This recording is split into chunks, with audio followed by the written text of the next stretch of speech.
Ловим ли рибки?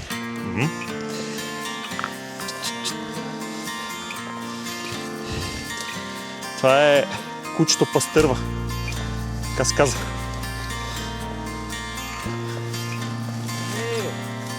Какво има това котре?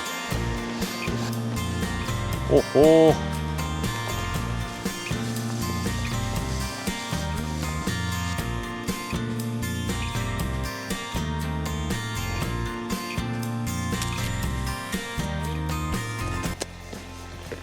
Ще ловим ли рибки? Ох. Ох ти какво си. Ай. Оха. Джунгла. Я да го видим. Аре бе, да, ще му ръката на... Къде се мушиш тука, бе?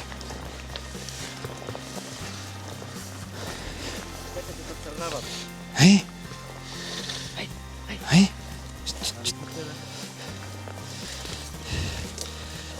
Виж, че е пътека.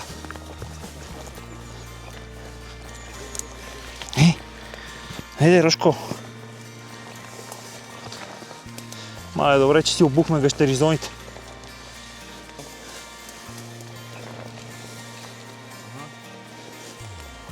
Уха, не знам, стърши ли.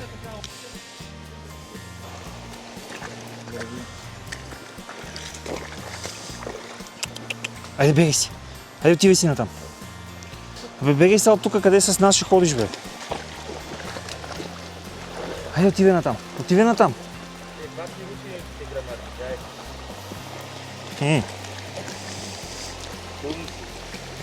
Да. Какво има това котре?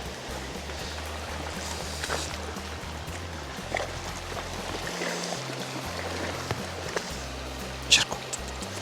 Ривър. Ще кръста ривър тебе.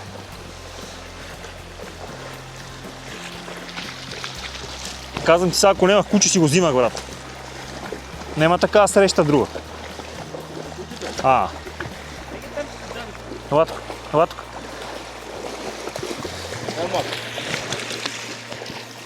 Ей, хайде излизай тук на сушата, ела. Браво. Това ако не го е страх от ръката, си го взимам с мен. Я го. Да се разиграе. Те не го е страх. Как да те кръстим? Ривър.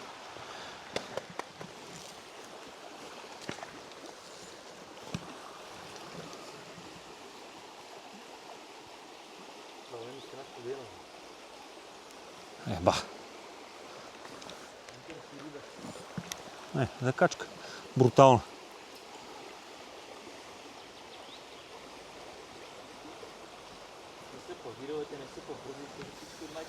По бързица, виж тази долу горе как е фана на бързечето. Там горе винаги има риби. О, ето. Ама не знам какво е, това е много странно. Пастърва е?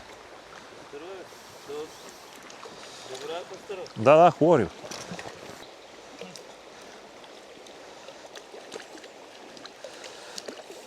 Хубава риба, да. Затова маловодие. Хубава риба. Рибке. И виж.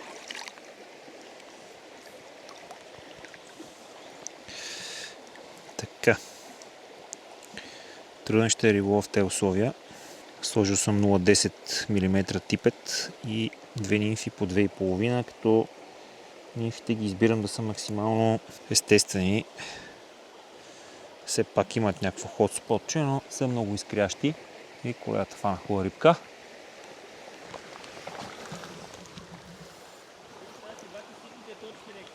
Значи е за рибявка.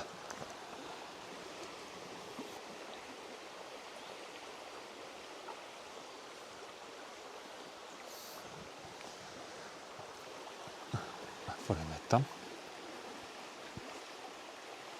Среща да видим какво се случва.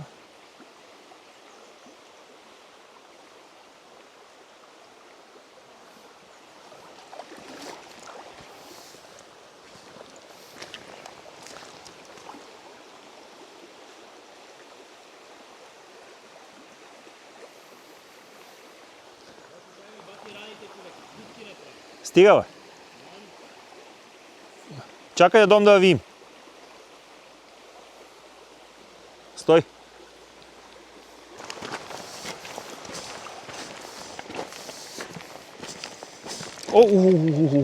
Що не казав?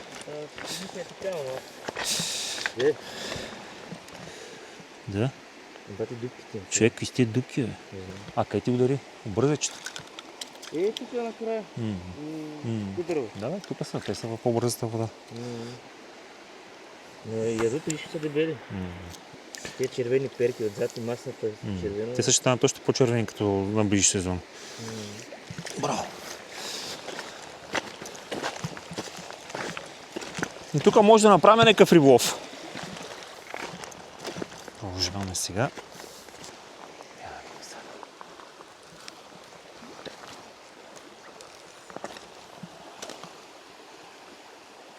На 2,5. Много добре минаваме тук. Това бързаче. Оп, ето я! Втора такава, брат. Ама много финно кълват. Много финно пипат. Да, бе, я е. Ела, виж.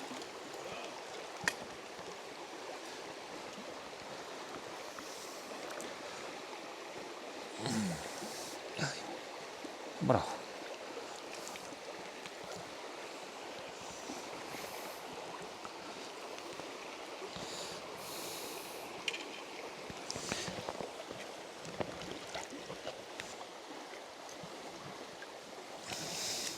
Освободим от нимфичката. Това е на оливната нимфа Никовна. Благодаря ти, рибке. Бягай да растеш. Ей, браво.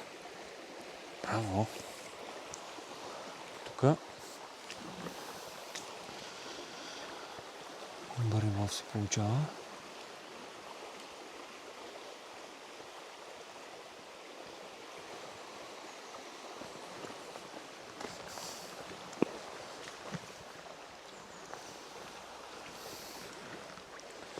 Малко трудно място за хвърляне, но се справям, тъй като има дървета отгоре отстрани. И видите ми кълват, ето тук на изтичалата.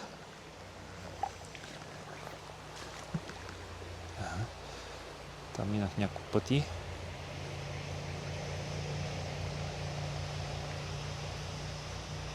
Много финно пипат. Но с 2 по 2,5 минаваме както трябва. Така, попълвам линията. Много е труден риболов, много водето, но пък е много интересен. Може да научи човек много. За навиците и местообитанията на рибите през това време на годината. Ето пак още една риба. Трета!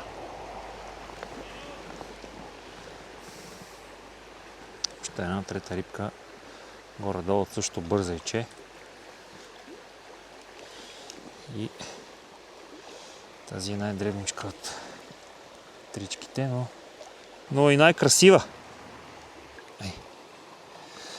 Бягай да растеш.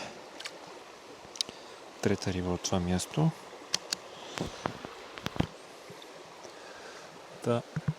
Риболов е доста труден, рибите са групирани. Сега ги набарахме, че се хранят тук по изтичалата в плитките места. Ще ги пробвам в главата на мира.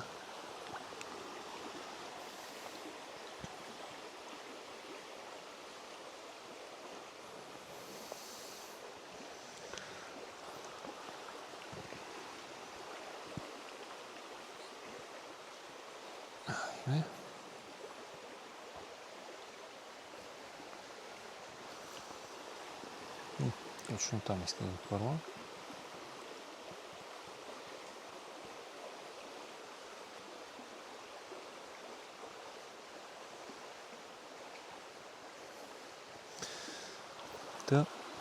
Този риболов на водата може да ви научи на много.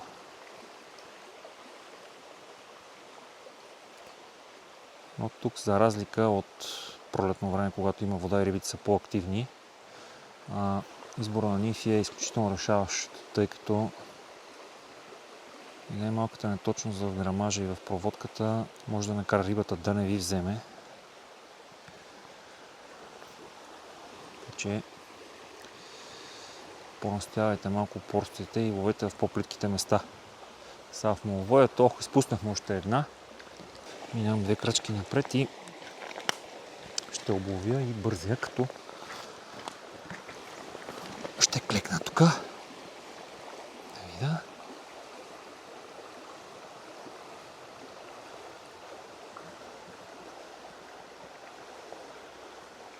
Оп, имах калване. Спуснах на тази риба. Ето я! Ето я! Охо!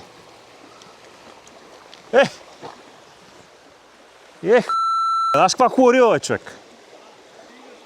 Днеска са? Ривър. Ай!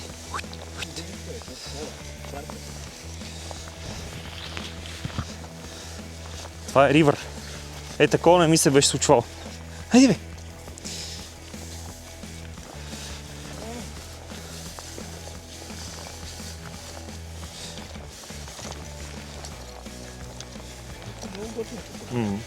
Значи стане красиво.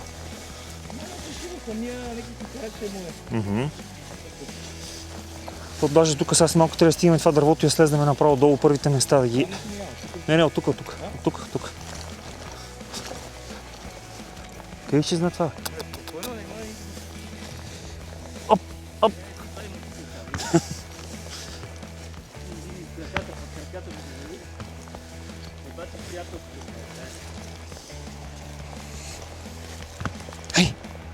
Ай напред!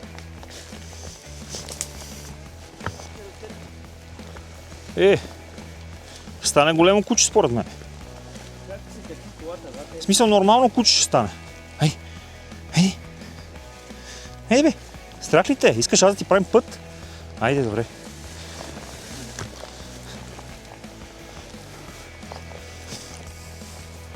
Ето тук сега и его е дървото, тук долу ще слезнем.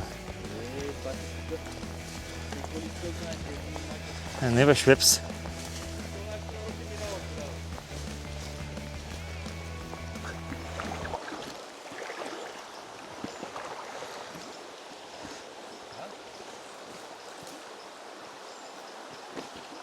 Охо!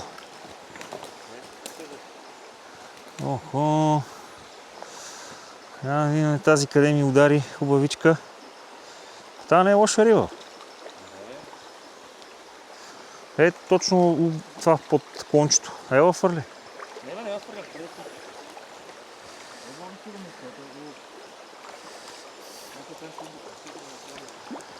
Хайде, приятелко. Опа! Леле, тя е много красива.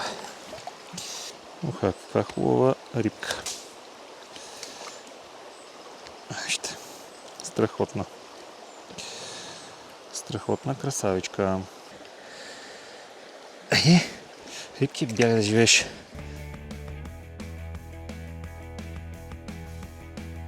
Ето един месец по-късно, Драга е осиновена от моят приятел и колега, който си я хареса още от първия път. Тя е едно много послушно куче и в момента е на разходка на един много красив язовир, който няма да му казвам името. Драга, ела тук. Това да кажеш здравей на камерата. Много си сладка, бе. Много си сладка. Тя, освен че е много сладка и много послушна, така че ще бъде едно много послушно куче. Моля ви, не си изхвърляте домашните любимци навънка, защото те много страдат, нали? Вижте каква е душичка. Така че, вижте. Вижте какъв е бомбон, нали, Драга? Така че един месец по-късно, ето го резултата, благодарение на доброто сърце на моя колега. Така че тези животни са изключително благодарни, когато някой ги вземе. Виждате просто за какво става на въпрос. Това куче беше оставено на произвола на съдбата. Ако някой му хвърли нещо, ако някой мине и така нататък. Вижте каква душичка сте изхвърлили. Ето, тя беше достатъчно смела, за да ни направи впечатление, ето го резултата. Така че по-натам ще я снимам пак. Надявам се някога да я вземем един съвместен риболов с нас. Тя е безстрашна. Газваше бързаите и високата трева. Айде, кажи чао. Кажи чао. Чао.